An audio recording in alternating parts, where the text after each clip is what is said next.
country, and she had a stable job, 100%. Okay, Mm-hmm.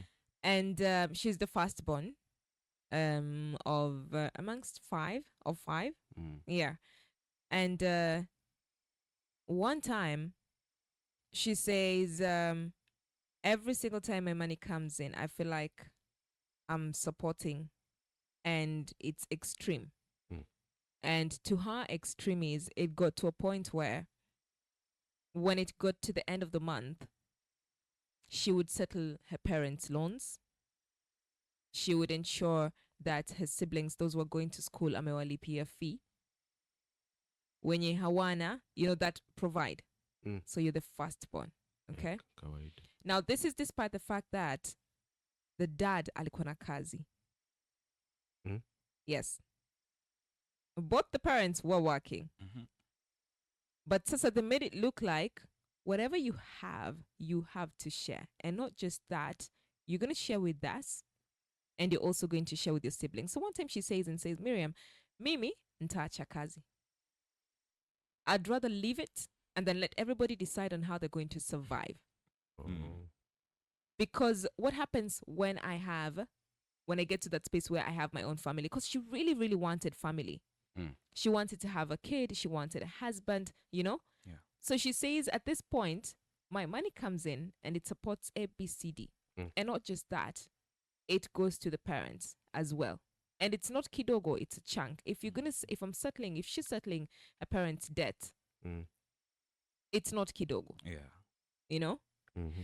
So this really affected her for her to get to a point where she said, I would rather quit. You know what she did? Mm.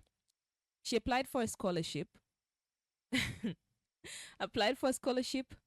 Went outside the country. She's doing her master's. Right now I'm taking Pigia Simu. She's saying she's paying for education. She's a student. Yeah. Johnny Romba. And this is one among many cases Yeah. in African culture Mm-hmm. where you support. There's no harm with supporting, but there's ile ni lazima. Kidogo tuseme you forcibly support. You have to support. You do not have an option. Yeah. Whom do you want to support if not them? Wewe saidia. Actually firstborns wazazi waliekeza sana kwako. Wewe waliekeza kwako big time. Because wewe ndio ulikuja wa kwanza, mwingine akakuja after 5 years. Salim. Ulikula cream. Does that mean you become the parent? You are the father and the mother. No. Salim. And alafu plus firstborn. Wewe ni baba, mama, alafu firstborn. Salim, did you apply ukuwe firstborn? Thank you. Did I apply to be firstborn? Yes. It was meant to be. Okay. Sasa wewe ile si jukumu la wazazi. Gani? Gani? Inafaa kwa jukumu la wazazi kushughulikia watoto wao. Haiko pale popote kwamba sasa ni mtoto analipa, because you are baking it as if ni wewe sasa unalipa. Sio sasa kulipa. Tumikia jamii yako. That is baba, mama na wadogo zako. Because baba na mama waliekeza kwako. Kwa hiari. Acheni kuwa wachoyo. Hiari. To what extent? To the extent that wako comfortable. Satisfied. Alafu wewe? Wewe, wewe jipange. Lakini hawa wakwe wana smile, wanacheka. So even if it's draining you completely. Draining what? Yeah. How are you drained? Salim. You drained them.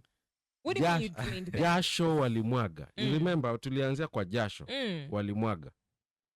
Alafu kando na hilo jasho la kumwaga huko ndani kwa siri, wakakuja wakamwaga jasho la hadharani ili wapate, ili wewe ukue. We're not saying it's bad to support. Yes. But to what extent? There is no extent. Because if my money if we get to a point when now I'm paying your debts, I'm paying your debts, and we are siblings, we are 5. I'm paying your debts, I'm also paying school fees ya hawa wengine.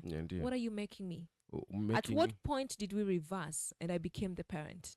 No, unajua hayo madeni by extension yanaweza kuwa yalitumika kukufanya wewe ukue mwenyewe sasa. Hey.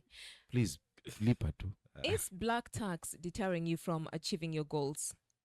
Is it? 0700917917. Let's talk. Good morning. Get that back.